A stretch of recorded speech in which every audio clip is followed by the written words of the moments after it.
I should preface that Brad is here for 24 hours from Montana, and he came in special for this conference, so sort of bullied him into excited to be here. No, this is great conversation. Part of this had flashbacks to being a weapons systems tester in the Marine Corps, so that was a fun one. And the whole challenge was tied into that, showing kinetic effects of cyber, so it was super fun. But we're up here to kind of represent both the company and a topic that I think is definitely kind of at the forefront of what people should be aware of and thinking through, and that is the incorporation of AI agents into offensive security or defensive. We're going to focus with that domain expertise of offensive for this talk, but it could be easily applied to CTI, defensive blue team. So Dreadnode, what are we all about? We are pretty much the founding team of some kind of like the first movement in this space. And I don't say that to just kind of like blow smoke, but really these co-founders up here, Will and Nick, were the ones to have the first CVE in the ML space called proof pudding, which was an extraction of the proof point model, and that was given at DerbyCon back in 18 or 19. Will went on to start the AI Red Teams at Microsoft and NVIDIA. Nick Landers is an awesome malware author out of Silent Break Security, creator of the Dark Side Ops 1 and 2 courses out at Black Hat. Sold in the government with that tooling, was acquired by NetSpy, was the lead R&D architect over there. And so we were all in and around the space fairly early. As good red teamers do, they latch on to tooling and capability that will impact their operations. We saw AI as being early in, kind of the late teens, but still something that was impactful enough to change the landscape for us. And here we are at the kind of post set of ChatGPT disrupting quite a bit of stuff for folks. And firmly in the year of the agent. I mean, it is absolutely the year of the agent out in industry. It is agents for Salesforce, agents for Stripe, agents for whatever. And it's going to be agents for offense here, and that's what our company does. So our team is out of both the private sector, but also I mentioned the Marine Corps, the military, Air Force, IC, and then Daria previously came from DARPA, who I get to share the stage with, which is awesome. So thank you, Daria. So. That's who we are and what are we kind of up to, and I'm always about the why. I'm a Marine, we'll do MCPA all day, Marine Corps planning process, but our mission is to advance the state of offensive security. It's kind of our tagline. And we're most focused on looking at the ceiling. So we don't really care about the floor of where AI is going to make an impact. AI will absolutely have an impact at the floor. We've already seen it this year. We've seen it with more proficient spam emails coming out, stuff that actually does not look like the Nigerian prince anymore, actually looks like something much different. We looked at voice spoofing, so it's already making a splash in kind of like what we consider the floor. But we work with frontier model companies, and there's only a handful of them. They're providing you the ChatGPT interfaces of the world. We work with them to do cyber evaluations, and the question that we're answering is how dangerous could this model be in the hands of a capable adversary? In order to do that, you need to build the scary tool, you need to measure it, you need to track it through time as those models are released to the public. So yeah, that's a little bit about us, kind of what we're here to do. And I think one of the things that we've kind of, getting away from the company is just kind of like take a look at the landscape, sort of talk through threat models at a high level, and maybe kind of start to lightly solution and put some kind of guardrails around where we think this is going. Yeah, is that fair? Absolutely. Awesome, I'll give it to you. So very briefly, just for context, Brad is our COO. He's also part of the founding team.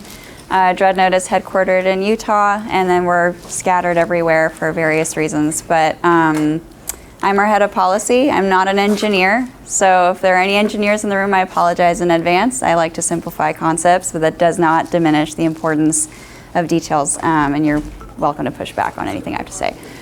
But how many of you are familiar with various threat models like the attack model, Stride? I assume most people in this room, yeah. Frameworks are very important when we want to understand what threats we're up against. It's not because we can easily standardize what the threats are. They're constantly changing. Threat actors are constantly being more creative with their weapons. But we need a way to point to what the problem is, as Brad mentioned.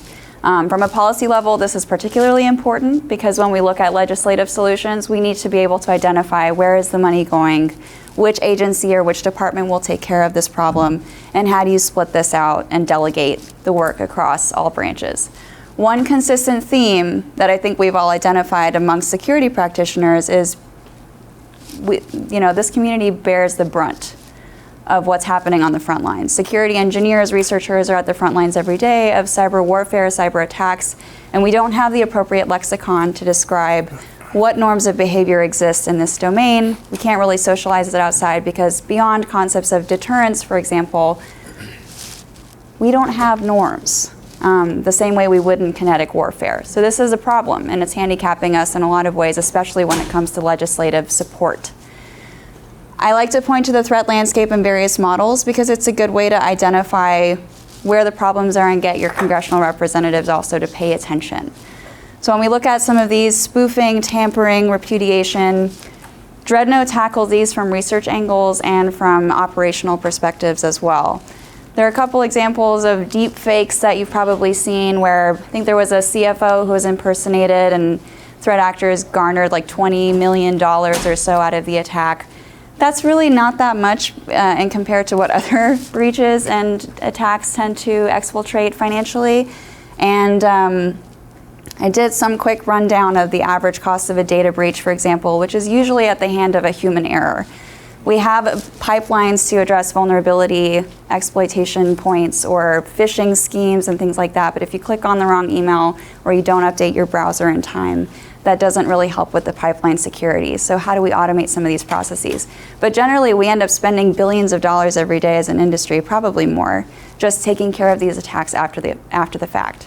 And most cyber conversations, once they get to that level of escalation, they're handled by lawyers. And once lawyers get in the mix, it just takes a little longer. You have to look at the processes. It's all well-intentioned usually, but it just drains a lot of our resources. Before I move on, does anyone have questions about this particular threat matrix? I'm happy to go into more detail. Do any of them look new to you? Just don't want to belabor points that might already be socialized. Go ahead. Is there a crosswalk with dread and damage assessment because of these particular categories? Because that's something that's also missing in policy as well. Yeah, absolutely. Between Dreadnode, the company? Yeah. Would that be? I think it's actually missing in this space right now. Yeah. It's a great point. I'm trying to in my brain, I'm forking a couple different directions of which path we want to go down. But I think generally as a red team, you're tasked on the private sector, not on the government side. You're tasked with showing impact. Most red team engagements are low and slow, maybe month-long engagements, and you have identified a crown jewel that you're going after, and you need to get to that crown jewel by whatever means necessary. That's usually kind of how those are scoped. And I think for AI, what we're really focusing on right now is what is the actual impact of if I get access to a model and I can extract the weights, or if I can poison a model over long term, what is the impact to the company? And because these attacks are so new, and then what the critical business systems are that are hooked up to these things behind the scenes, because that's relatively being kind of pushed to prod right now as we speak across the industry in different degrees, it's challenging to determine exactly the impact. I think we have some good examples. I don't think we have a lot on the government side operationally to kind of speak to, but the car salesman one is a perfect example. That's kind of a little bit contrived, but we can say that an LLM was hooked up to some contractual agreements, and somebody was able to use prompt injection to get the LLM to agree to the sale of a car for $1. Well, that has an immediate impact to the business. It has very direct impact. The business can't make good on that offer, but it's spun up a process. There's a signature there now between the two parties, and now they have to figure out how do they honor that, or how do they get into a legal scenario to actually kind of refute, well, yeah, the agreement was made by us, technically by our system, but we actually didn't want the LLM to do that. And so I think what we're finding right now as we do these engagements is most businesses are trying to assess the risk that they've now opened up by attaching an LLM to a business problem. And I think the government is moving at a cautious pace, rightfully so. I think there's enough people in here that are thinking about risk correctly, where there are guardrails and there's cautionary kind of tales going into the adoption of this new technology. And unfortunately, we're in this little bit of a crux right here with our company, but we're also providing the motivation for why we should be moving quickly as an industry. And we're trying to bring a heightened sense of awareness, not bringing FUD into the mix. But a heightened sense of awareness of what attackers can do. And we released some research just recently kind of around that vein. But great question. I think largely showing impact against that model is what some of the best AI red teams are doing right now. And it is challenging work. This is important. This is... There's not a lot of, I would say there's not a lot of things to point to out on kind of like just OSINT wise to kind of pull on and actually leverage. Yeah. So we timed this very nicely because we're now going through a system update, which everyone should do routinely, and I'm happy we're doing it now. Do you want to just want to go from this? Yeah, this is fine. So Do you want to hook this up to like HDMI port? Yeah. will this work? I don't know. I have one of those like minimalist Macs that doesn't have anything. Let's try it. But yeah, make sure you update your browsers if you haven't done it yet. This is your friendly neighborhood reminder. Can I do the entire stream? Yeah, go for it. We always got a plan B. We got an Alcoa. We're good. You're all right. Face plan. Anyway, so looking at a lot of the threat vectors and let's see if I can. Nice. All right, we'll make do. Looking at these different threat vectors, for example, you talked about crosswalking systems, and I think just to build on that, part of finding policy solutions is based on having a common language. So when we look at these threats, we itemize what's happening, we look at adversarial capabilities. We need to be able to assign that again to various arms of the government to give them more power to support this work. So this is a very rudimentary chart. This is obviously far more complex than what the chart represents, but the road to resiliency from a policy framework requires multiple steps. When we look at innovation, that has to happen from the private sector more often than not. There are some government agencies that can invest in innovative work. I was at DARPA previously, as Brad mentioned. I was a contractor for the AI Cyber Challenge, and we saw some of the best and brightest engineers across the country, across the world even, coming together to come up with cyber reasoning systems that would help find and fix vulnerabilities in open source software at scale. I think intuitively we all know why we need these programs, but just to provide context, over 90% of our critical infrastructure is written using open source code. So when you think about the vulnerability exposures there, opportunities for threat actors to do some damage, options are limitless. The limit does not exist, as some of my favorite quotes would say. So knowing all of this, I think it's important to recognize that government can facilitate innovation through small business grants. And I know can be a tedious process, but based on your understanding of the landscape, and happy to talk about that as well. But interagency collaboration, public-private partnerships, it's a necessary evil. I understand the complexities of bringing different departments together. AICC was probably one of the most successful public-private partnerships I've ever seen. And part of that was because we had short-term, really concrete goals for everyone to rally around. There was no disagreement that we need to find fixes for vulnerabilities. This is not a contentious issue. But what we did need to agree upon was how do we pool our resources into the right areas so we get some immediate results. Turn it into a competition, you start to see some movement pretty fast. The prize money was not bad either, though. No. Millions. Yeah, millions. Right? Millions of dollars. Yeah. And that was both for semifinalists and finalists. Yeah. I'm forgetting off the top of my head, but I want to say it was somewhere between 2 to 4, maybe 6 million, depending on where you ranked. So pretty good incentive to build something. Yeah, go ahead. Is this a challenge or an actual RFP? It was a competition. So it came out around Black Hat, August of 2023. And it's a 2-year competition, so this is the last year. This August at DEF CON, they're going to showcase their final results. We've been very happy to be associated with that program because it has far-reaching impacts, and we need more solutions like this that can be operationalized. So innovation is a critical step, but then how do you secure the innovation that you've produced? How do you stress test the technology that you've created? This is something Dreadnode focuses heavily on. And one of the ways that policy can help enable this, for example, is by creating more accessible software test beds. The national labs, which are typically overseen by the Department of Energy, they have about 7 right now with AI test beds in-house. But getting access to those is really difficult. So finding a way to distribute these resources, build on them, channel more funding so we can get more companies and more small businesses to use them to understand what are the limitations and where might your software be exposed to adversarial intent, for example. That's very important for us to turn our attention to. And then adoption is another piece. So I'll make a quick comment here that the Test AI Act is currently floating through the Senate. It's fairly new. I think it came about in the last administration and it just got resurfaced. But this is intended to charge NIST with creating a workforce task force, whatever you want to call it, dress it all the same way. And the workforce would end up leveraging test beds at the Department of Energy's national labs and then use those collective resources to establish evaluation standards for AI. This is a very significant undertaking. Evaluating AI is no joke. And as Brad will go into this more, we just released a research paper that describes why measuring AI can be so complex. Establishing benchmarks requires a lot of cross-collaboration. You need multiple models in the room. You need multiple voices to represent those efforts. But the bill, as it's written right now, caps the number of seats in the working group to 10. And about 3 of those, I want to say, are split between commerce, energy, you name it. Glad to have oversight in the room. We also need more engineers to be able to contribute to that. So if you have an opportunity to research that initiative, I would highly recommend doing so. The Test AI Act. Test AI. Yeah, absolutely. I think I got referred to Commerce under Senate. Their benchmark tools on their site too. The benchmark tool that they get. Yeah, When you yes. say task force too, do they have to use your benchmark? Do you partner with private sector like OWASP or CCNF or any of the other benchmarking tools?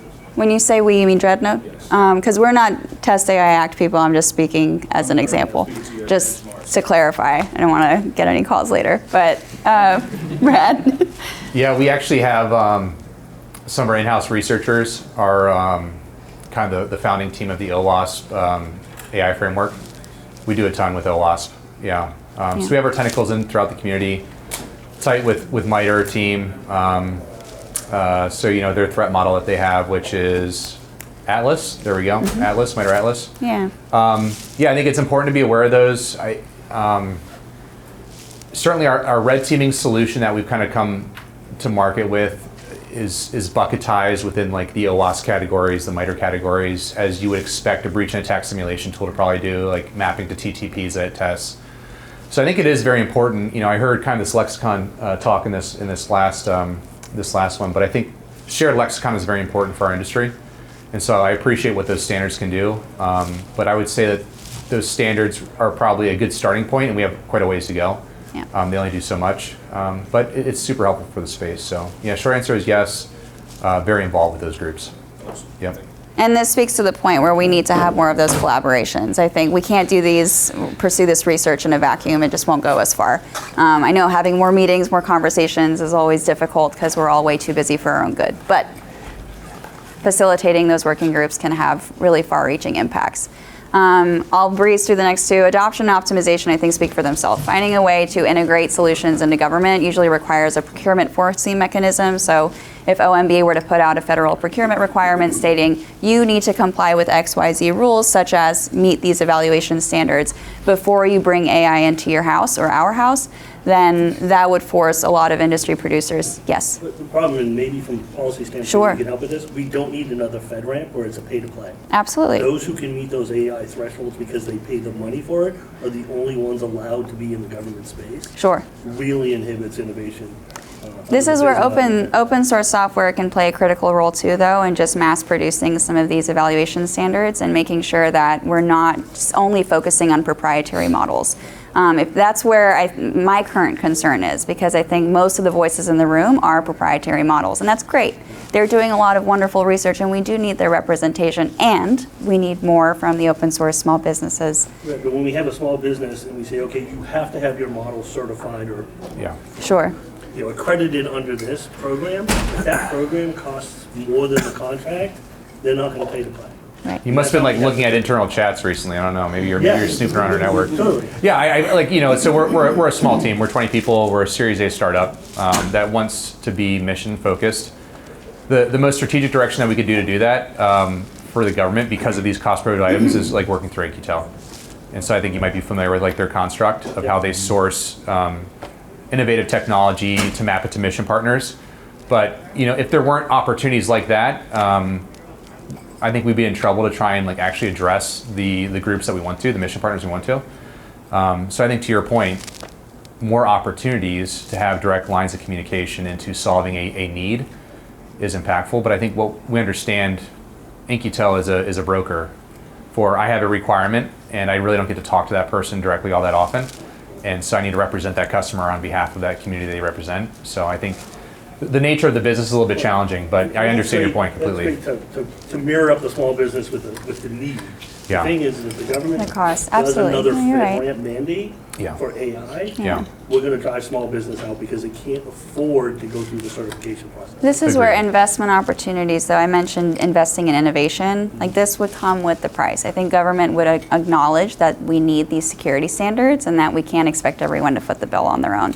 This is where government funding, but it is there. We do have that funding available. It's just redistributing it and talking to the right folks about how to allocate those funds. It can happen. It's just going to take a big push, which is why we all need to be in the same rooms together. Valid point though, I like it. Yeah. No. So finally, optimization just means rescaling the workforce. What does that look like? We can talk about that after this session, but I think there are a lot of opportunities to re-examine how we're showing people how to get involved with cyber, thinking about energy sources, what kind of skills are we going to need? Maybe we do have more room for creativity now that AI can automate a lot of the administrative tasks that we have to deal with. There are ways to clear up this space so we can use more of our brain power for fun. Imagine. All right, so next, I think you want to talk about strikes? Yeah, Spyglass? yeah. I think this will be a good one to run through. And I want to leave time for questions since there's quite a bit. So at the name of the game, in order to bring people on this journey of trusting AI to be incorporated in operational scenarios, you have to do evaluations. I mentioned in the beginning that we started doing this for frontier model companies, Sabre Evaluations, which is we are releasing this model to the public. How dangerous is it? We need you to build the scary thing that tests how dangerous it is so we can attest, whether it's moving forward or it's, defensive controls or mitigating it. So we have an agent evaluation platform that helps folks imagine, plucking a MITRE TTP off the list and bring your domain expertise and building an agent out around it and working that through a crawl, walk, run scenario of building your agent and testing it in a contrived environment where the reward functions are very simple, where the almost Boolean, where like, did you get the thing or did you not get the thing, to more complex environments that represent kind of real world networks, and then all the way to production. So you have to evaluate all the way through before you have the confidence that these models can do what they need to do in operation.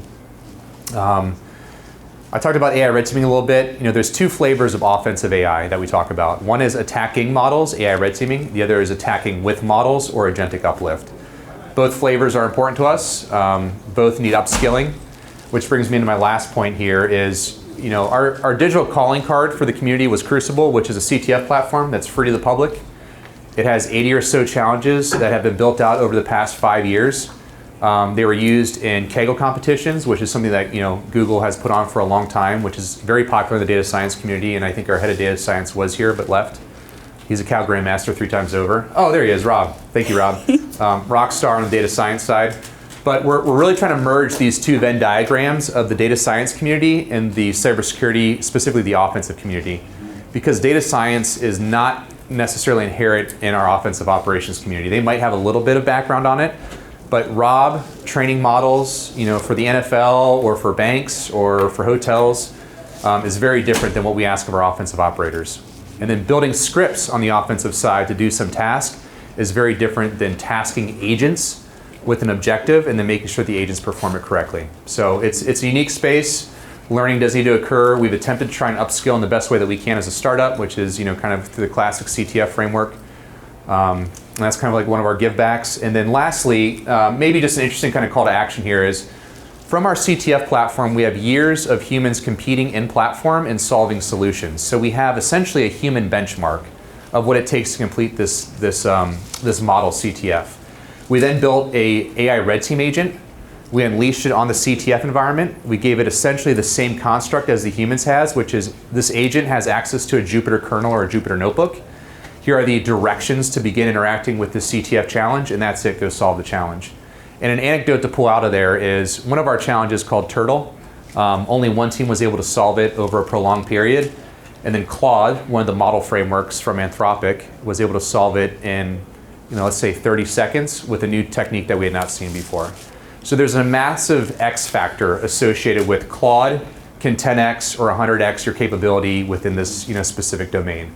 So it's a little bit of a wake-up call to the community of, if you're not leveraging agents, you need to at least be thinking about it. There is an 80-20 rule in effect here, as is, Pareto's principle applies across the landscape, where agents probably can do 80% of the work much better than you, and there's 20% that the human brain is much more critical for and needs to be focused on. So leverage these agents for shiny rock finding. Yeah. I can vouch for this QR code. Just It doesn't report. I don't know, your back to computer Skynet. just needs a reboot. just exactly. I know, It is a but- white paper, so this archive is, kind of where most of the data science community is hanging white papers these days for research papers. On our website, dreadnode.io, we do have a blog post if you want to TLDR and don't want to read 45 pages of academic work, Or although if the you academic work is do. great. The code is open source, the data sets are on Hugging Face, so the agent framework, the results, all the inputs and outputs to the LLM are up there, which allows introspection from the community to kind of learn from this and hopefully be a foundation. So we're very transparent with a lot of our tooling. But I'll open up for any questions. We have time for one question. Cool. Oh, well, actually, no, Ellis.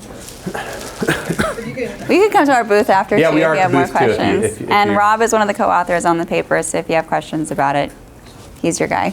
Sorry to call you out, but Awesome. okay. Cool. All set? Thank you very much. Thank Appreciate it. you.